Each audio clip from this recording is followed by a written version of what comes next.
விஷ்ணு அவர்களுடைய 4வது அவதாரமான நரசிம்ம அவதாரத்தை பற்றி சொல்லக்கூடிய ஒரு இந்தியன் டிவோஷனல் பேஸ்ட் அனிமேஷன் ஃபிலிமாக இப்போ திரையரங்கில் ரிலீஸ் ஆகிருக்க மகா அவதார் நரசிம்மா படத்தினுடைய விமர்சனம் தான் பார்க்க ரிவ்யூக்கு போகிற மாதிரி சேனலை மறக்காமல் ஃபாலோ சப்ஸ்கிரைப் பண்ணிக்கோங்க அண்ட் வீடியோவை ஷேர் பண்ணிக்கோங்க. இந்த படத்தினுடைய பாசிட்டிவ் பொறுத்த வரைக்கும் பார்த்தீங்கன்னா நம்ம பாட்டி சொல்லி கதையை கேட்டிருப்போம், அதேமாதிரி புத்தக வடிவில் பார்த்துருப்போம், ஏன் சீரியலில் கூட பார்த்துருப்போம். பட் இந்த மாதிரியான பிக் ஸ்க்ரீனில் பார்க்கும்போது ஒரு புது விதமான அனுபவத்தை கொடுத்து தான் சொல்லணும். இந்த படத்தில் ஒவ்வொரு கேரக்டரோட ஆர்க் சொல்லப்பட்ட விதமாக இருக்கட்டும், அந்த கேரக்டர் என்னென்னலாம் பண்ணுறத காட்டின விதமாக இருக்கட்டும், ஃபைட் சீக்வன்ஸாக இருக்கட்டும், அண்ட் ஒரு சில கூஸ் பம்ப்ஸாக இருக்கட்டும், காட்சி அமைக்கப்பட்ட விதம் ரொம்பவே சூப்பராக இருந்தது. அண்ட் இந்த படம் எக்காரந்து கொண்டும் எந்த ஒரு இடத்துலையுமே சலிப்பு தட்டாமல் நம்ம கதைக்குள்ளே உட்கார வச்சிருது. அதுவே இந்த படத்தினுடைய மிகப்பெரிய பாசிட்டிவாக அமையுது.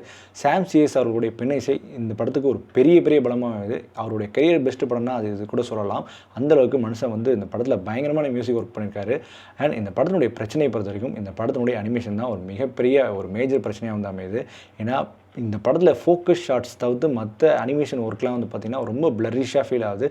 நிறைய இடங்களில் வந்து பார்த்திங்கன்னா இது வந்து 4Kவா இல்லை 480pயா அப்படின்ற ஃபீல் கொடுக்குற அளவுக்கு இந்த அனிமேஷன் குவாலிட்டி பெருசாக இல்லைன்னு சொல்லி ஆகணும். இன்னும் அனிமேஷனில் நல்லா மெனக்கெட்டு தான் இது வந்து சூப்பர் டூப்பர் ஹிட்னே வந்து டிக்ளேர் பண்ணலாம். அந்தளவுக்கு இந்த படம் ஒரு ஒர்த்து ஃபீல் கொடுத்துருந்தது. பட் இந்த அனிமேஷன் மட்டும்தான் இந்த படத்தினுடைய மிகப்பெரிய ப்ராப்ளம் இது. மற்றபடி இந்த படம் வந்து பார்த்திங்கன்னா நீங்கள் அனிமேஷன்லாம் கண்டுக்க மாட்டீங்க அப்படின்னா இந்த படம் உங்களுக்கு நல்லாவே ஒர்க் அவுட் ஆகும். பட் அனிமேஷன் தான் எனக்கு மெயின் அப்படின்னு கேட்டிங்கன்னா இந்த படம் உங்களுக்கு ஒரு டீசென்ட் வாட்ச் அமையும். ஸோ இந்த மாதிரியான மூவி ரிவ்யூஸ்க்கு மூவி டெக்னீஷனுக்கு நம்ம சேனல் தொடர்ந்து ஃபாலோ பண்ணிக்கோங்க.